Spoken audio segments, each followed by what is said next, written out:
If you turn all the lighting off, it's as dark as it can possibly get. It gets to the point where you would lose your bearings, you wouldn't know which way was up or down. You would hallucinate because it's just total darkness.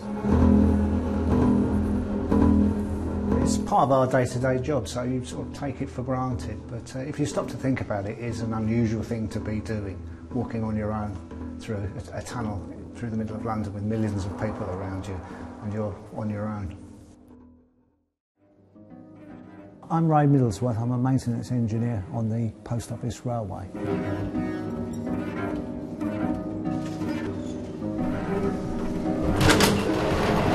If you'd like to follow me.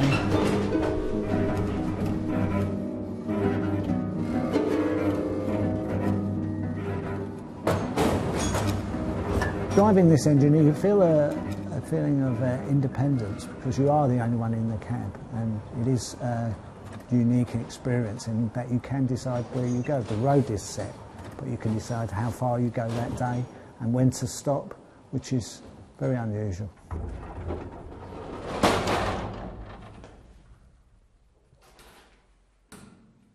I'm Chris Taft, I'm Head of Collections at the British Postal Museum and Archive, and we're currently within the Mailrail, part of the Mailrail network underneath Mount Pleasant, one of London's major sorting offices. The Underground Railway that was built here opened in 1927, purposely to move mail across London. Once the service stopped in 2003, it was decided that the network would be mothballed. So to this day, it continues to be maintained and looked after and kept safe and secure.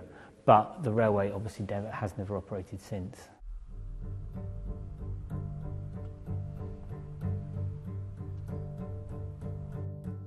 We closed on a Saturday morning, and that was it. It was the end of service in May 2003. Yeah, the duty rosters are still hanging on the wall with the last names on it.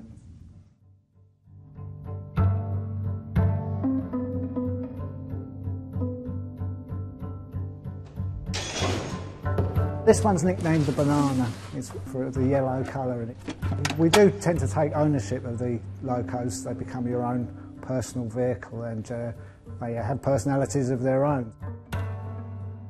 The trains were all automatic. There was no drivers except for these battery locos. It ran 22 hours a day. The network's it's 6.5 miles long. The actual tunnels. All the people down here, you knew them, you became colleagues and friends, you would go for drinks afterwards. It was interesting to work on something that was unique.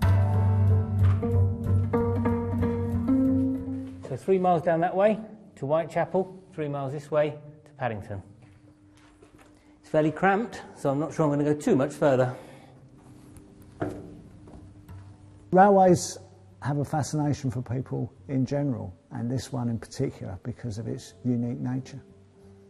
Next for this railway is to make a part of it part of the British Postal Museum and Archives, and by opening up a part of the railway at Mailrail, we will allow visitors to explore that space and to find out a bit more about the fascinating and rich heritage and history that the railway tells. So this is a schematic diagram, like a tube map of the entire network, with Paddington at one end, Eastern District Office at Whitechapel at the other, and in the centre, Mount Pleasant, where we are.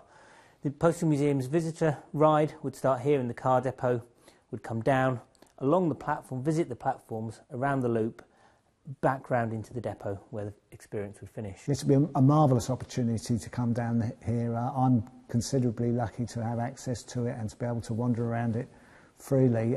It'd be nice to share that with other people. You're off.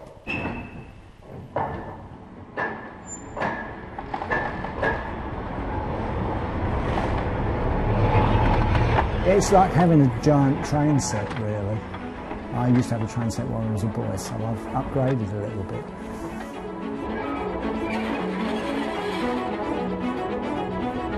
I do feel privileged to be one of the few people who've taken a ride on the train, because it isn't something everybody's been able to do, but hopefully with our project it'll be something many more people will be able to do in the future.